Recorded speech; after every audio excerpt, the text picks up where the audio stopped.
Oxymoron, self-hating, voting against your own interests, cuck, race traitor, self-oppression. These are just a few of the ridiculous responses you get from a leftist when you don't agree with their position on something. And it's everything. It really is. As soon as you decide to think for yourself and you don't fit in whatever box they think you should be in, these are the labels that they throw at you. How dare you think for yourself? If you don't fall in line, they will shame you. They will smear you. They will try to ruin you. If you're in a certain category, then you have to vote Democrat. You have to vote for leftist policy, or you are one of these terms that I just read out a minute ago. And if you're some high-profile personality, celebrity, whatever, then you will face the wrath of the phony outrage mob. These people that will just come with torches and pitchforks and just destroy you just for simply thinking outside of their box. And, being a conservative and an atheist, I definitely fall into that category, because as an atheist, they say I'm voting against my own interests when I vote for somebody on the right. I'm not a registered Republican. I don't know if I've ever cleared that up before, but my voter ID says NPA, so I have no party. I've actually been thinking about just going ahead and registering Republican because I do vote for mostly Republican candidates, and I don't get to participate in the primaries. So it's something I've been thinking about. I may take the plunge before this next voting cycle. But the left will have you think that they are the smart ones. If you don't agree with them, not only are you all these other things, you're also stupid because they are always coming from the logical perspective, always. Doesn't matter that they're hypocrites and half the shit that they try to push on you doesn't align in any way, shape, or form with scientific data. 3, 2, 1. I am mainly talking about the transgender issue as of late. I have no problem calling somebody whatever. Number one, just don't tell me that I have to. Don't tell me that it should be a crime if you misgender somebody. But I really don't want to get off on a tangent just yet. What I do want to do is just point out some hypocrisy. The left will claim to be champions of women's rights. That's one of their big, strong, points. That we're champion of women's rights. We think that women should have the freedom to do whatever. But then they will go out of their way to support the religion of Islam. And as an atheist, I don't support any religion. I think they're all ridiculous. I also think people should be able to practice whatever they want to. But the hypocrisy here comes from, have you ever seen, and I know you have, you've seen how women are treated in these areas. You've seen how gays are treated in these areas that are run by Muslim. So just the simple fact that you are going to just go out of your way to defend a culture that treats their women like garbage, like worse than animals. I don't get it. It just shows a level of disconnect and hypocrisy. You claim to stand for the rights of gay people, of trans people, yet you will go out of your way to support Islam and tell everybody that it's a religion of peace, yet they throw gay people off of roofs. This is stuff that actually does happen. I'm not making this up. They put videos out when they do it so they can show everybody, and yet you still will support this barbaric culture and then claim to be champions of these marginalized groups who get literally killed, stoned to death, thrown from rooftops, just for simply being who they are. The left wants to claim that the right is all racist. Yet if you're black and you vote for a Republican, you're a race traitor. They'll call you stuff that I can't say on this video, or my video will get taken down. They will call you these things because you fell out of line, because you didn't fall into that category. You didn't tick their box. You're ticking your own box. You're thinking for yourself, and that's not allowed, because if you belong to this group, you absolutely have to support what they're doing, or you are second class. The left wants to claim that everybody on the right are sexist, who are just trying to keep women down and oppress women and keep them from making their own decisions. Yet when a woman does make her own decision and decides to vote whatever way she wants to vote, it doesn't matter what it is, it's whatever she wants to vote for. Or when a woman wants to exercise her right to free speech to say that she doesn't agree with abortion, then she's a piece of garbage in your book. And then you'll look down on her. You will smear that woman just for simply not ticking your box, for not thinking the way you think that they should think. Just the level of hypocrisy lately is just absolutely mind-boggling to me. You claim that because people might disagree with your stance on climate, that they're science deniers, yet you're going to tell me that this bearded guy over here wearing a dress is a woman. It's the same thing. It's literally the same thing. You're taking something that is scientifically true and real and telling me that it's not. Again, I think people should be able to dress however they want to, live their life however they want to. That's fine. I don't care. It does not affect me whatsoever. But don't then try to tell me that I have to suspend reality. And a large portion of you will blame it on the religious right, the Christian conservatives. All these evils that you claim come from the conservative end of the spectrum are directly related to Christianity. And I can tell you that there are far more secular conservatives or secular Republicans than you might think. But here's the thing. We don't talk about these issues because it's very hard to have a civilized conversation with either side. And I'm gonna throw some shade at the right here in a minute also.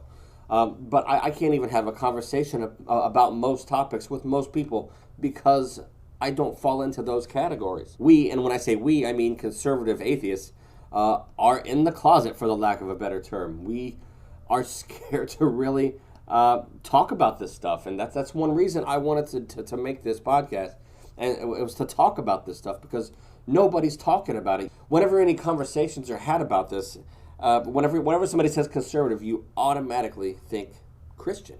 When somebody says that they're an atheist, you automatically think that they are on the political left.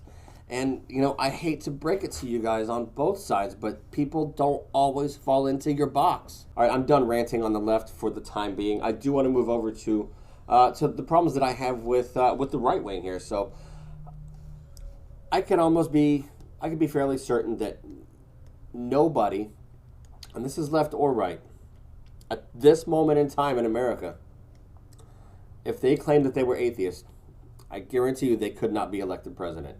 Not now. I think that time is coming. It's probably going to happen within the next 20 years or so. I'm just taking a huge wild guess on there, but it's becoming more commonplace. Atheism isn't looked at as, and ironically, as Satanism, which is just something that always used to bug me. And when I first broke it to my family that I was an atheist, and I could imagine, and I'm not trying to compare myself, but I could imagine that the apprehension that I felt, the nervousness that I felt, the fear that I felt telling my family that I was an atheist is possibly, and I'm just guessing here, possibly akin to what a gay person might feel when coming out to their family. But there will definitely, and I think it'll happen on the left far before it happens on the right, to have an atheist candidate for president. It's just not going to happen on the right because, and I will admit that Christianity does have a tight hold on conservatism, and until we can separate these two things, they don't have to go hand in hand. There are lots of conservative atheists. We are out there. But I do think there needs to be a reformation on the conservative side. And when I say reformation, I mean to kind of just not push Christianity so hard along with conservatism because they don't have to go hand in hand. I think if you stop doing that, you would get far more atheists that are going to align with your views that just kind of feel like outcasts right now because, atheist, evil, Christian good. That's kind of the atmosphere when you're talking about Christian conservatives. But you would pick up massive numbers if you would just stop including these two things together all the time. You think because the Bible says so, you have to try to tell somebody that they can't marry somebody of the same sex when, let's just be honest, it's none of your business. It's none of anybody's business what two grown consenting adults choose to do with their lives, with their bodies. There should be nobody that could tell them otherwise. And then you'll say, but marriage is a union of two people under God. Well, actually, it's a union of two people under government right now, which I'm not too fond of either. I think the government shouldn't have any say-so in anything marriage whatsoever. I think they should step out. The government screws everything up. Stop trying to tell people that are going to get abortions that they're going to hell, or that God is going to punish you, because that's not going to get through to anybody. Number one, and listen, I'm not pro-abortion by any stretch. I will make another video about that eventually. I'm of the mind that it should be something that can be done very early. It should be able to be done very early on in the pregnancy.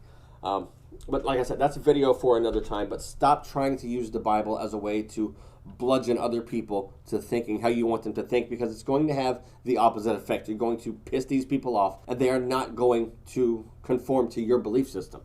When we're talking about the First and Second Amendment, which I'm huge proponents of, stop saying that they are God-given rights. They are human rights. We have the human right to speak, to think, to put our beliefs out there, and let society reject them or accept them. The Second Amendment, I have the human right to protect myself and my family, which I will do.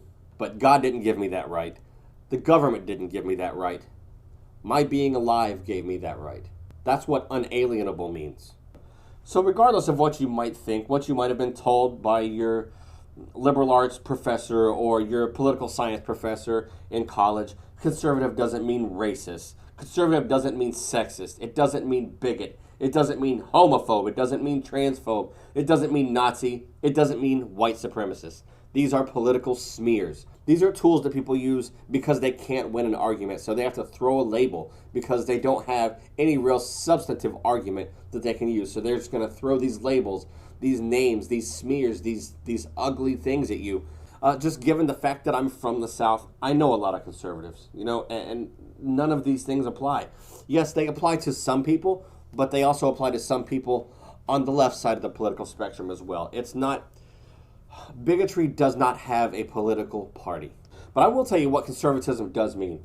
It means individual freedom, not lumping me in with some group that you think I should belong to, and then telling me what I should believe or how I should vote from that group. Conservatism means lower taxes. It means capitalism. It means free market. These are all good things. Free market capitalism has lifted more people out of poverty than any other thing in human history.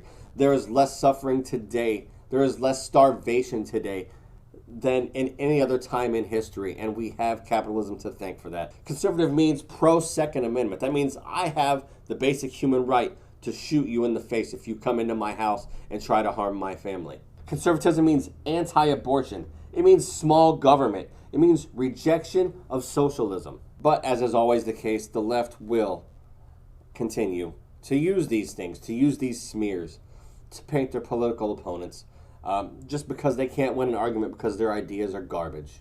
And the right will continue to call the left godless heathens, and that's just how it's going to be. Well, guys, that is all the time I have for today. I want to apologize if it's a little echoey in here. I kind of moved my house around. I'm going to have to get a little box to put around my microphone so it's not so echoey. I got to get some foam and a box and put all that together.